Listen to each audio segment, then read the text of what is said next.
आज पूरी साध संगत के विच आज मैं एक संकल्प और दोहराना चाहता हूं कि हरियाणा में किसी भी नागरिक के साथ उसकी जाति, धर्म, भाषा या क्षेत्र के आधार पर अन्याय नहीं होने देंगे। आज मेरे लिए ये बहुत ही खुशी की गल है कि अज तुसी सारे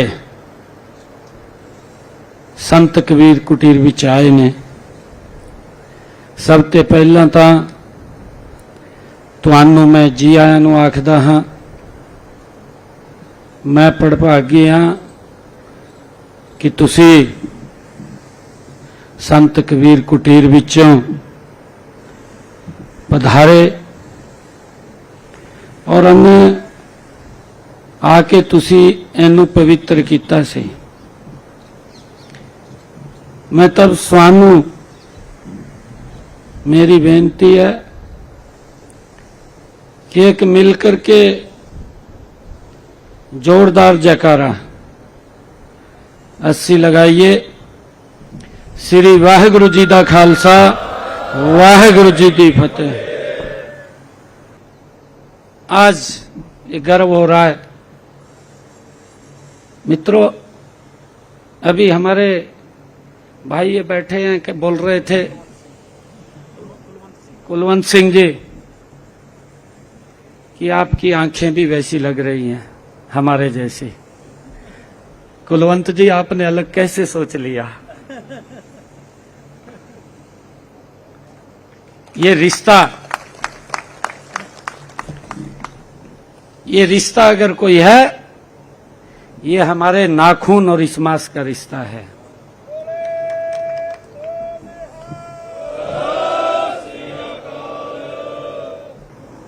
मेरे मन में उस पीड़ा से जूझते हुए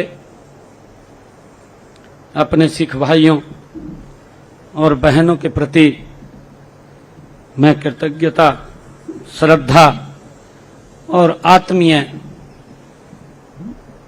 की भावना हमारे मन में है। उन दंगों में जो चले गए उन्हें तो वापस नहीं लाया जा सकता, लेकिन वे अपने पीछे अपने परिवार को छोड़ करके चले गए। हम उनके दुख दर्द तो नहीं बांट सकते, लेकिन इस दिशा में मैंने एक छोटा सा प्रयास किया है। प्यारी साध संगत जी, आप जानते भी हैं कि मैंने पिछले दिनों हरियाणा विधानसभा का जो मानसून सत्र था उसमें एक प्रस्ताव रखा, क्योंकि मेरे मन के अंदर पीड़ा थी। मैंने कहा कि हम एक प्रस्ताव लेकर के मैं आया और मैंने उसकी पूरी जानकारी भी कलेक्ट की। मेरे पास जो जानकारी आई 121 लोगों की आई। अगर कोई और परिवार छूटा है, हमने कहा है कि अगर कोई ऐसा परिवार छूटा है जो उस रिकॉर्ड के अंदर नहीं आया है तो डीसी को, संबंधित डीसी को जाकर के एक एप्लीकेशन दे दे।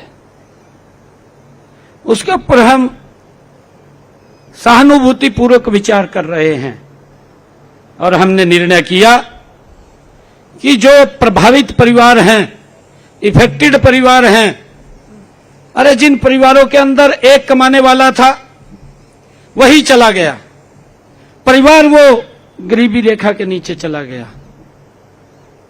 हमने कहा कि हम उन लोगों को वापस तो नहीं ला सकते, परंतु वो परिवार अपनी सहमति से एक परिवार का बच्चे का नाम किसी का भी वो दे, हम उसको हरियाणा सरकार में नौकरी देने का काम करेंगे। ये प्रस्ताव हम लेकर के आए।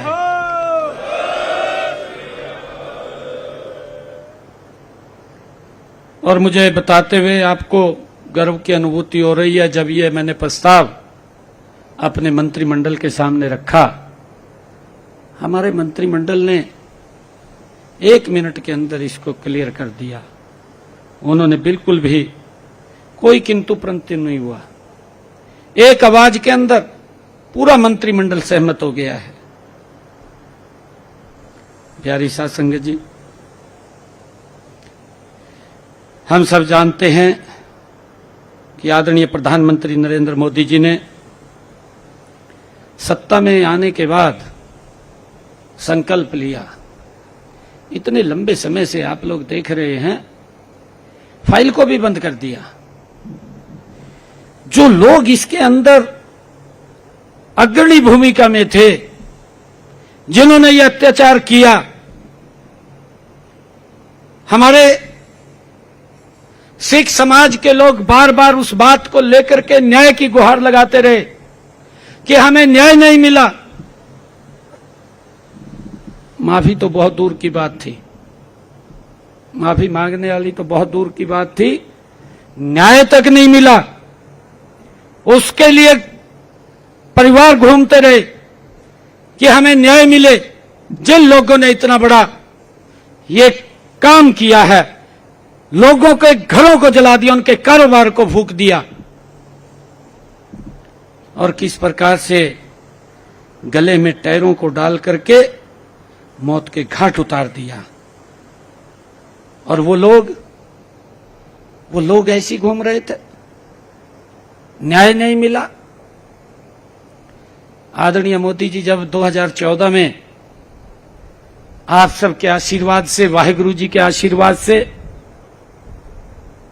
जब जिम्मेवारी दी, तो उन्होंने तुरंत कहा कि 84 के दंगों का न्याय जरूर मिलेगा। और दोबारा फाइल खुली, फाइल बंद हो गई थी।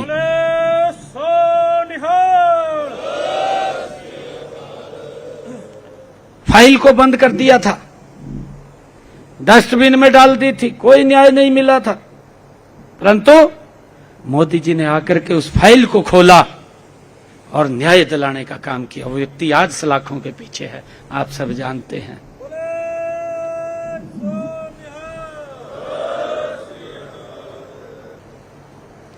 आज पूरी साध संगत के बीच आज मैं एक संकल्प और दोहराना चाहता हूं कि हरियाणा में किसी भी नागरिक के साथ उसकी जाति, धर्म, भाषा या क्षेत्र के आधार पर अन्याय नहीं होने देंगे। बिल्कुल कोई अन्याय नहीं होगा।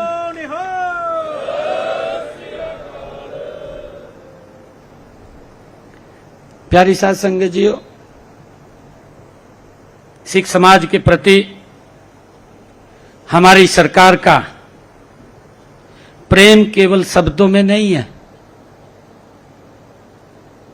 ये प्रेम केवल शब्दों में नहीं है, बल्कि ये कार्यों में दिखाई देता है कि हमारी सरकार क्या कर रही है, क्या क्या काम किए हैं।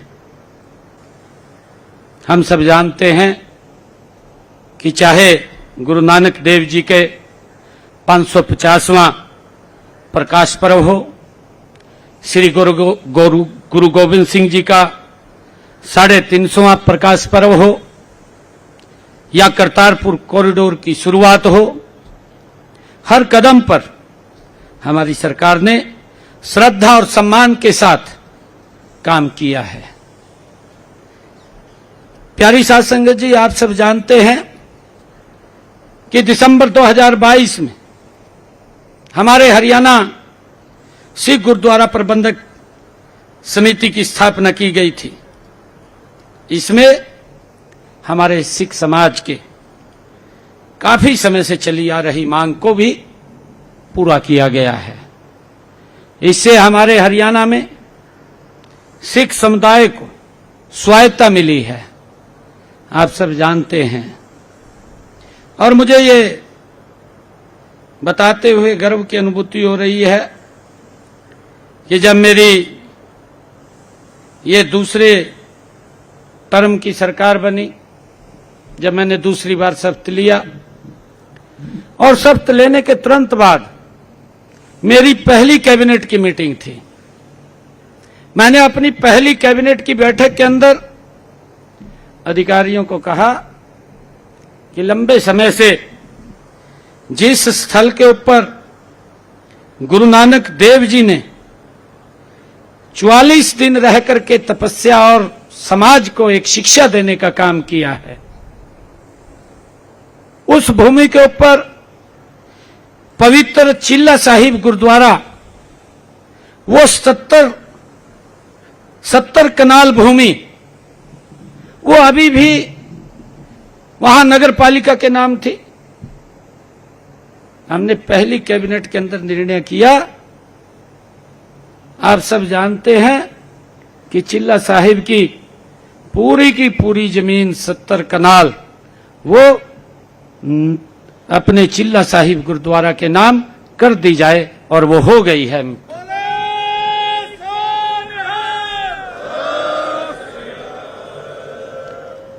प्यारी साध संगत जीओ,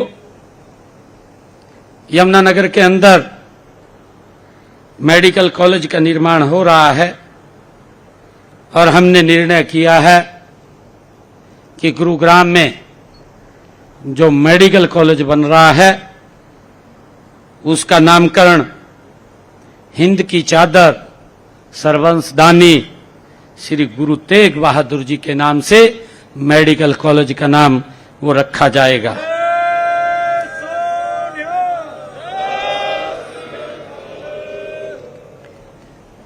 प्यारी साध संगत जीओ, असंध में भी हमने कॉलेज का नाम गुरु गोविंद सिंह जी के छोटे बेटे बाबा फतेह सिंह जी के नाम पर वो रखा है। और मुझे खुशी है कि हमने लखनऊ साहिब में माता गुजरी के नाम VLDA कॉलेज भी स्थापित किया है। मुझे खुशी है बताते हुए कि साध संगत की आस्था को देखते हुए हमने श्री हजूर साहिब, श्री ननकाना साहिब, श्री हेमकुंड साहिब और श्री पटना साहिब जाने वाले प्रदेश के हमारे तीर्थ यात्रियों को वित्तीय सहायता उपलब्ध कराने के उद्देश्य से हमने स्वर्ण जयंती गुरु दर्शन यात्रा योजना, उसका भी शुभारंभ हमने किया है, उसको भी चालू किया है, ताकि हमारी साध संगत हमारे इन पवित्र स्थलों का वो भ्रमण कर सके, उनमें जा सके और वहां अपना शीश नवा सके। उसको ध्यान में रखते हुए हमने हरियाणा प्रदेश के अंदर स्वर्ण जयंती गुरु दर्शन यात्रा योजना उसका शुभारंभ किया है। मुझे बताते हुए कि 1984 की घटना में हमें भी यही सिखाती है कि समाज में नफरत फैलाने वालों की ताकतों के खिलाफ हमें आज सतर्क रहने की आवश्यकता है। बहुत सारी ऐसी ताकतें हैं जो झूठ का सहारा लेकर के वो लगातार गुमराह करने का काम करते हैं।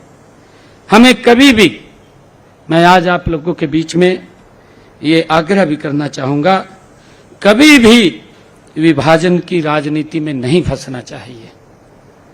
मैं आपसे आग्रह करता हूं, हमें एकजुट होकर श्री गुरु नानक देव जी के निर्भय और निर्वैर के संदेश को अपनाना चाहिए। गुरु नानक देव जी हमारे गुरुओं ने जो हमें शिक्षाएं दी हैं वो हमारे पास एक गौरवशाली इतिहास है, हमें उसको लेकर के आगे बढ़ना चाहिए। आज पूरे प्रदेश की ओर से मैं आप सबको प्रणाम करता हूं, आप सबको नमन करता हूं।